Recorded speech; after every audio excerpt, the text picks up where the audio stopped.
Hello दोस्तों, स्वागत है आपका आपके अपने यूट्यूब चैनल वरदान क्लासेस में। दोस्तों, आज हम इस वीडियो में रेलवे एनटीपीसी और ग्रुप डी एग्ज़ाम के लिए मैथ के कुछ मोस्ट इंपॉर्टेंट क्वेश्चन करेंगे। तो एक बार वीडियो को शुरू करने से पहले वीडियो को लाइक करें, शेयर करें और चैनल को सब्सक्राइब करें। तो चलो अपनी वीडियो शुरू करते हैं। फर्स्ट क्वेश्चन हमारा एक्स का स्क्वायर जमा में 3x माइनस का 18, इसका गुणनखंड बताना हमने। अब देखो, हमें दिया है एक्स का स्क्वायर प्लस में 3x माइनस में 18। अब इसके गुणनखंड बताने हैं। गुणनखंड यानी कि ये किस किस का मल्टीप्लिकेशन है। अब देखो, अब इसमें क्या करते हैं हम समीकरण को खोलने के लिए, ये जो संख्या दी है ना जिसके साथ x नहीं होता, इसको देखते हैं, इसको मल्टीपल में तोड़ना है।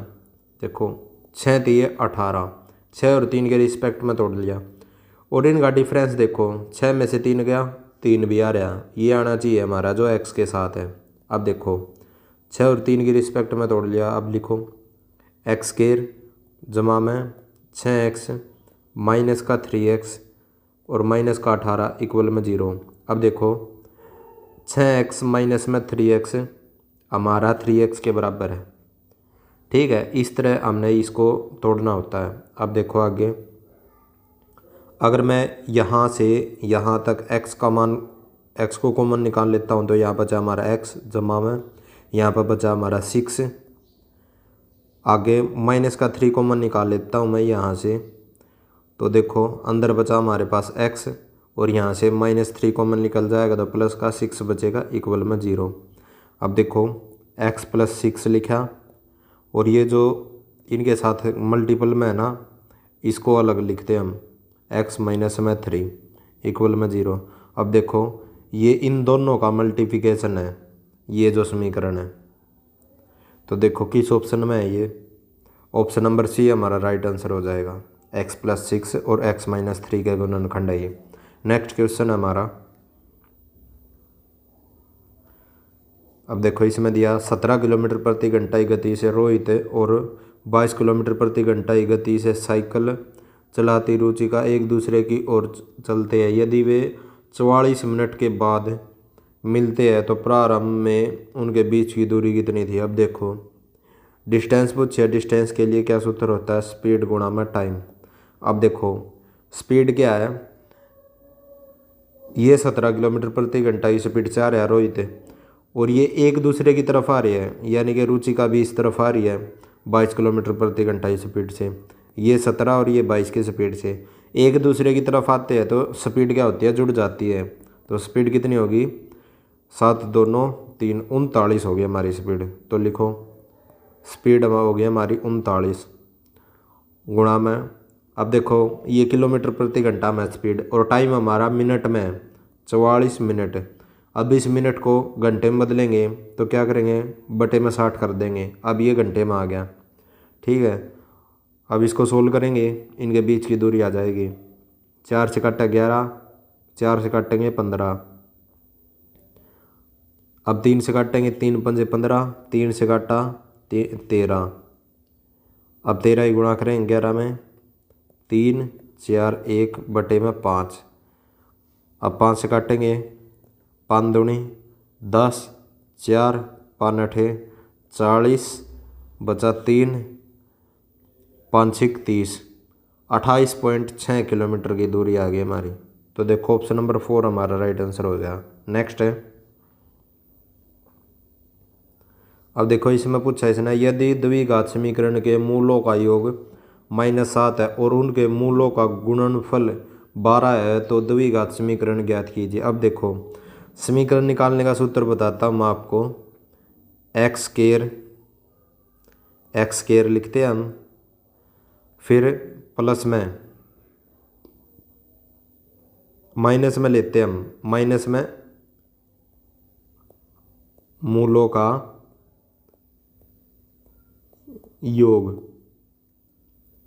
इसके साथ x, फिर लिखते हैं हम प्लस में मूलों की गुणा, यहाँ पर होती है हमारी मूलों की गुणनफल दे रखा जो इक्वल में 0। ये होता है समीकरण निकालने का सूत्र। अब देखो, अब इसमें रखो एक्स स्क्वायर माइनस में मूलों का योग कितना दिया इसने, -7 है।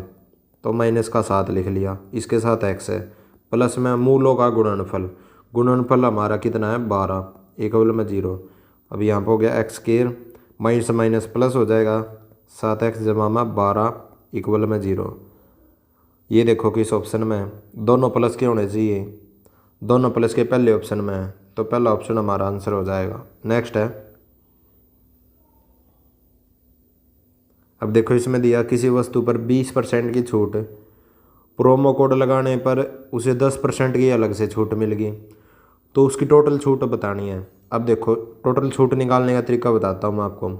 20% होता हमारा, 20% को तोड़ेंगे ना 1/5 फ्रैक्शन आ जाएगी। अब छूट के लिए घटाते हैं, 5 में से 1 घटाया 4। अब आगे 10% की छूट अलग से, 10% होता हमारा कितना 1/10, 10% होता हमारा 1/10। अब देखो छूट के लिए घटाते हैं, 10 में से 1 गया 9, यानी कि 9। अब देखो गुणा कर लो इनकी, यहाँ से आ गया 50, यहाँ से गुणा करेंगे 9 चौक 36। अब देखो 50 की चीज़ थी, 36 में बेच दी, तो कितने की छूट मिल गई 14 यूनिट की छूट मिल गई। छूट किस पे मिली 50 पे, प्रतिशत के नाम का गुणा में 100, काटेंगे 50 दूनी 14 दूनी 28, 28% की छूट मिल गई इसने। तो देखो ऑप्शन नंबर 4 हमारा राइट आंसर हो जाएगा। नेक्स्ट है, अब देखो इसने ये फ्रैक्शन दिया हमें 25/30 बटे में 14/30। अब ये फ्रैक्शन है, इसको फ्रैक्शन में बताना, इसको काट कर जो कुछ कट रहा है वो काट देना हमने, 0 से 0 कट गई। अब देखो ये जो नीचे 144 है ना, ये 11 और 13 का मल्टीप्लिकेशन है। अगर 11 से कटेगा तो 13 बचेगा, अगर 13 से कटेगा तो 11 बचेगा, यानी कि भिन्न में देखना है, या तो 11 या 13 होना चाहिए नीचे। तो नीचे देखो यहाँ पे 17 ये कट गया, यहाँ पे 19 ये कट गया, यहाँ पे 17 ये कट गया, तो 11 और 13 में से केवल ऑप्शन नंबर बी में हमारा 13 है। तो देखो यही हमारा आंसर हो जाएगा। और वैसे सोल्व करना चाहो तो सोल्व कर लो, 11 से काटेंगे 11 एकम 11 तिये, 11 से काटेंगे 11 दूनी और 11 तिये, हमारा आ गया 23/13, और यही आया ऑप्शन नंबर 2। नेक्स्ट है, अब देखो इसमें दिया है, एक तो ये इक्वेशन दी है और एक ये इक्वेशन दी है, और इसमें x का मान बताना है इस हमने, तो x के मान के इसने ऑप्शन दे रखे हैं। तो देखो कोई भी एक इक्वेशन उठा लो, मैंने ये वाली इक्वेशन उठा ली 5x माइनस में 3, और इसने ये चीज़ यूज कर रखा है 3 जमा में x बटे में 2। अब देखो या तो बराबर होना चाहिए या फिर इस वाली संख्या बड़ी होनी चाहिए x का मान रखने पर। तो देखो पहला ऑप्शन उठाओ, पहला ऑप्शन है 1 रखोगे, 5 एकम 5 माइनस का 3 जमा में 1/2, x का मान 1 रखेंगे तो 1/2। अब देखो 5 में से 3 गया 2, ये आ गया हमारा 3.5। तो देखो 2 बड़ा होना चाहिए था, लेकिन इस तरफ ये छोटा है 3.5 से, तो ये तो कट गया और ना ही बराबर है। तो देखो ऑप्शन ए तो सेटिस्फाई हुआ नहीं हमारा, तो पहला ऑप्शन काट दिया। अब दूसरा ऑप्शन उठाया मैंने 2 रखेंगे तो 5 दूनी 10 माइनस का 3 जमा में 2 बटे में 2, x का मान 2 रखा, 1 आ गया हमारा। तो देखो यहाँ पे 10 में से 3 गया 7, अब दे दिया 3 और 1 4। अब देखो इस वाली संख्या क्या है, ये 7 बड़ा है, इसने बोला था ये चिन्ह के अकॉर्डिंग क्या होना चाहिए, या तो इस तरफ बड़ा होना चाहिए या फिर बराबर होना चाहिए। तो बराबर तो है नहीं लेकिन बड़ा ज़रूर है, तो यही आंसर हो जाएगा हमारा ऑप्शन नंबर 2। अदर ऑप्शन से ट्राई करना चाहो उससे भी कर लो, लेकिन इसी से हमारा आंसर होगा ऑप्शन नंबर 2। नेक्स्ट है, अब दिया इसने समानांतर श्रेणी का प्रथम पद अंतिम पद, पहला पद 32 और दूसरा अंतिम पद हमारा -43 है। यदि श्रृंखला का योग -88 है तो इसमें कितने पद है। अब देखो इसमें सूत्र लगेगा हमारा सम ऑफ नंबर इक्वल में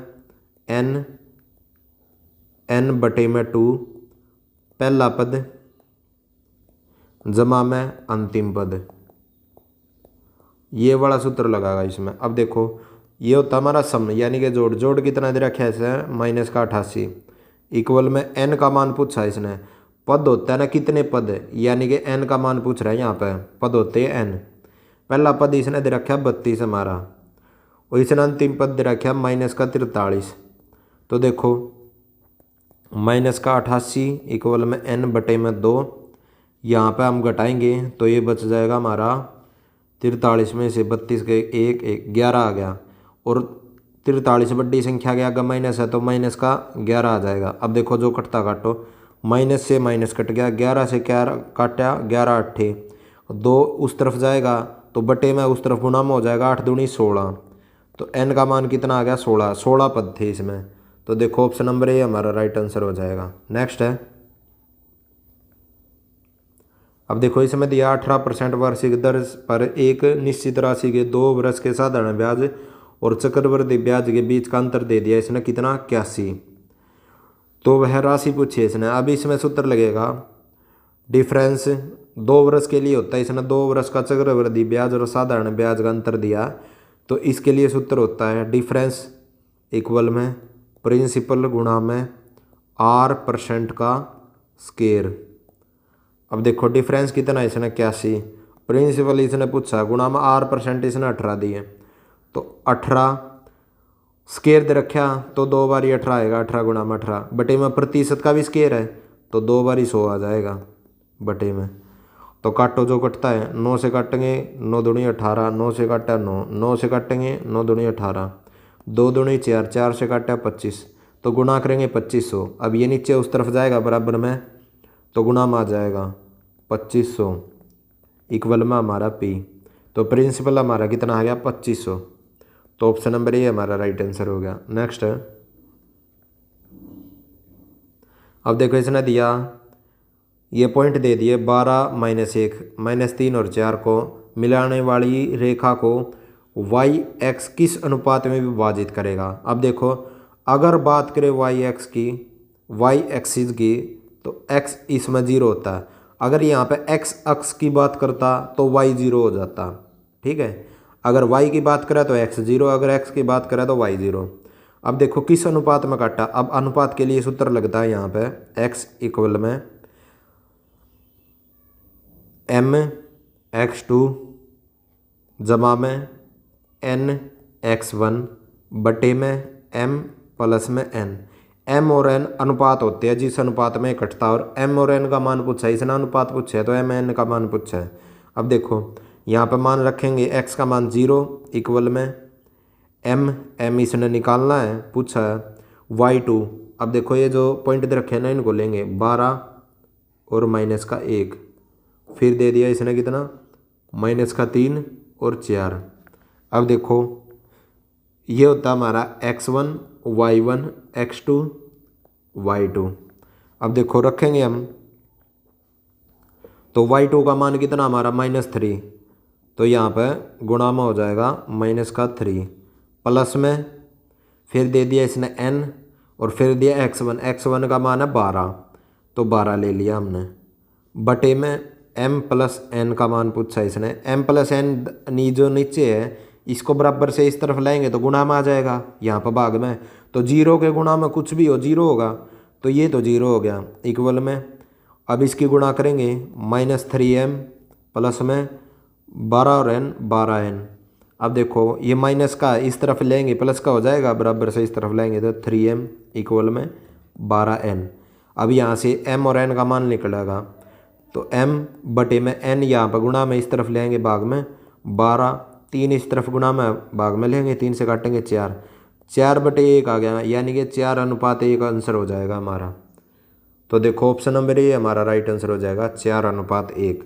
नेक्स्ट है, अब देखो इसमें दिया ये पॉइंट दे दिए 4.3 और y,0 से गुजरने वाली रेखा। अब ये एक रेखा के 2 पॉइंट दे दिए, फिर ये दूसरी रेखा के 2 पॉइंट दे दिया, और ये दोनों क्या समानांतर रेखा है तो y का मान पूछा है। अब देखो समानांतर रेखा है तो क्या करते हैं हम इसमें स्लोप निकालते हैं इन रेखाओं का, और स्लोप निकालने का सूत्र बताता हूँ मैं आपको। स्लोप का सूत्र होता है m इक्वल में y2 माइनस में y1 बटे में x2 माइनस में x1। ये सूत्र होता है स्लोप निकालने का। m होता है हमारा स्लोप, इसका मतलब होता है स्लोप, ये बड़े वाला है। अब देखो अब यहाँ पे पहले तो हम पहली रेखा का निकाल लेते हैं। पहली रेखा के पॉइंट लेंगे। पहली रेखा के पॉइंट है 4 और 3 और y और 0। अब देखो इसमें फिर x1 y1 x2 y2। अब देखो यहाँ पर स्लोप निकाल लेंगे तो m का मान निकालना इक्वल y2 का मान कितना है 0 0 माइनस में y1 का मान है 3 बटे में y2 x2 का मान है y माइनस में x1 का मान है 4। अब देखो ये तो हो गया हमारा पहली रेखा का स्लोप। अब दूसरी रेखा का निकाल लेंगे तो दूसरी रेखा के पॉइंट हमारे ये -1 -2 3, 0। अब देखो इनके लिखेंगे x1 y1 x2 y2। अब देखो इसका स्लोप निकाल लेंगे तो m2 का मान, ये m1 था पहली रेखा का स्लोप, ये दूसरी रेखा का स्लोप। अब स्लोप का सूत्र तो यही है y2 का मान कितना हमारा 0 माइनस में y1 कितना हमारा -2 है तो यहाँ पर -2 बटे में अब नीचे x2 का मान है 3 माइनस में x1 का मान है -1। अब देखो इनको सोल्व करेंगे तो m1 इक्वल में -3 बटे में y -4 और m2 का मान कितना आ गया यहाँ पर माइनस प्लस 2 बटे में माइनस प्लस 3 और 1 4 तो 4 2 बटे 4। अब देखो अब इसने जो दिया ना समानांतर दिया है, यानी कि इन दोनों के स्लोप क्या है m1 समानांतर है m2 के। अब ये समानांतर है, समानांतर में क्या करते हैं हम इन दोनों के स्लोप को ना इक्वल टेक देते हैं। तो इक्वल टेकेंगे यानी कि m1 बराबर में m2 टेक देते हैं जब समानांतर हो। समानांतर के लिए होता है ये। तो टेकेंगे -3 बटे में y -4 इक्वल टेकना 2 बटे 4 काटेंगे 1/2 2 की उस तरफ गुणा करेंगे -6 इक्वल में इसकी उस तरफ गुणा करेंगे 1 में तो y -4। अब -4 है इस तरफ ले आएंगे प्लस का हो जाएगा -6 और +4 इक्वल में y। तो यहाँ पर -2 आ गया, y का मान कितना आ गया हमारा -2। तो देखो किस ऑप्शन में -2, बी ऑप्शन में -2। तो यही हमारा आंसर हो जाएगा, y का मान पूछा था इसने। नेक्स्ट है, आज के लिए इतना ही, मिलते हैं अगली वीडियो में। दोस्तों वीडियो पसंद आई है तो वीडियो को लाइक करें, शेयर करें और चैनल को सब्सक्राइब करें।